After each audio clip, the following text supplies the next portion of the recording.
Assalamualaikum warahmatullahi wabarakatuh. Alhamdulillahi wassalatu wassalamu ala rasulillah wa ala alihi wa sahbihi ajma'in, amma ba'du. Faya ayyuhal muslimun, alhamdulillah kita sudah sampai di bulan Ramadan, bulan yang penuh keberkahan, di mana kita bisa memanen banyak pahala.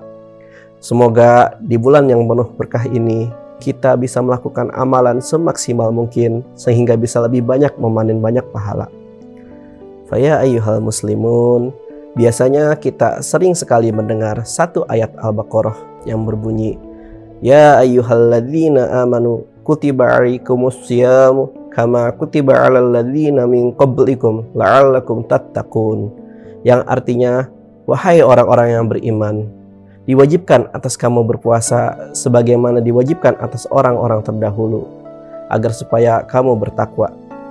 Nah, seperti yang kita tahu, biasanya puasa yang ada di zaman Rasulullah atau di zaman Nabi Muhammad itu adalah 30 hari dan diikuti dengan sunnah-sunnahnya yang lain. Lalu dalam ayat tersebut ada kata-kata di mana orang-orang sebelum kamu, pertanyaannya adalah, apakah memang ada puasa untuk orang-orang zaman dahulu? Jawabannya adalah iya. Dari zaman Nabi Adam sudah ada anjuran puasa, namun aturannya berbeda-beda untuk setiap nabi.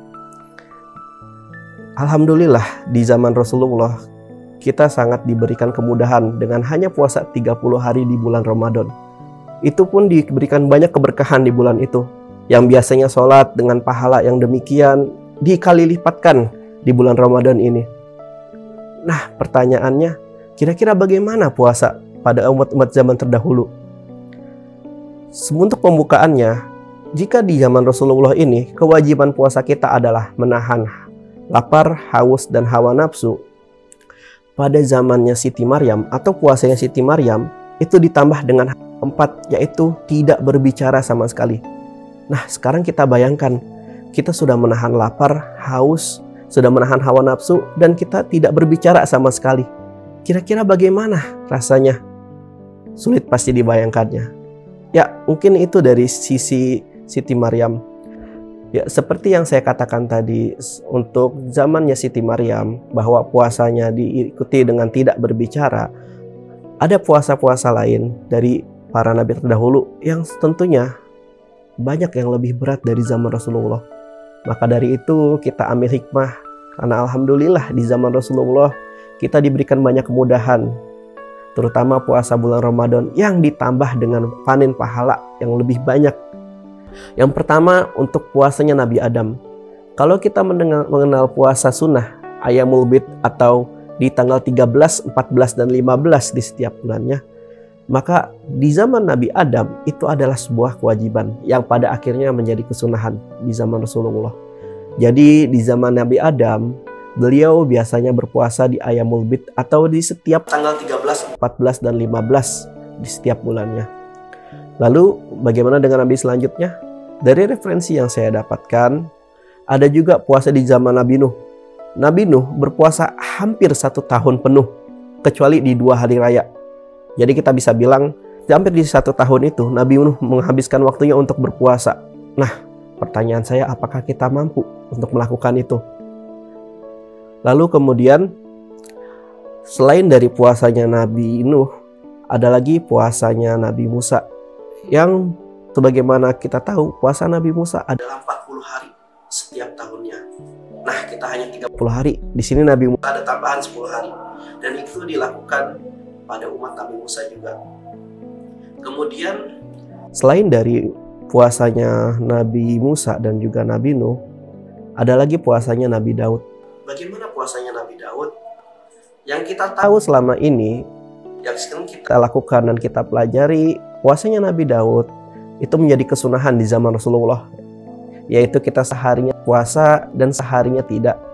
Ternyata di zaman Nabi Daud itu adalah sebuah kewajiban, di mana Nabi Daud berpuasa 1 hari dan seharinya lagi tidak. Lalu apakah kita bisa jika mengikutinya? Insya Allah, karena alhamdulillah puasanya Nabi Daud tidak jadi diwajibkan. Dan alhamdulillah puasa yang sekarang kita lakukan bisa seiringan dengan apa yang Rasulullah lakukan. memberatkan bagi kita. Lalu kemudian selain dari puasa nabi-nabi terdahulu, yang terakhir ada juga puasanya Nabi Isa. Jadi ini sebelum Nabi Isa diangkat ke langit. Bagaimana puasanya Nabi Isa?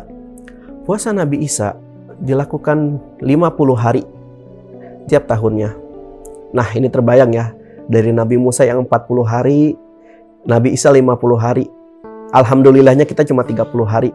Ya, demikianlah yang bisa saya sampaikan. Yang mudah-mudahan jadi manfaat untuk kita. Kesimpulannya adalah alhamdulillah di zaman Rasulullah dan kita selaku umatnya diberikan keringanan dengan berpuasa hanya 30 hari. Kita mungkin akan sulit membayangkan bagaimana jika puasa Nabi terdahulu diwajibkan untuk kita.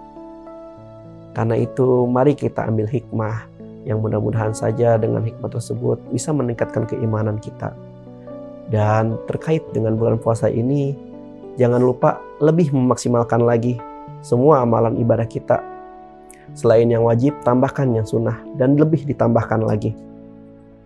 Dan bagaimana dengan puasa sunnah? Semoga saja setelah dari bulan ini kita bisa melakukan lebih banyak lagi puasa sunnah yang lebih bisa menambahkan pahala bagi kita, yang mudah-mudahan dari segi dunia dan akhirat bisa memberikan manfaat yang besar untuk kita.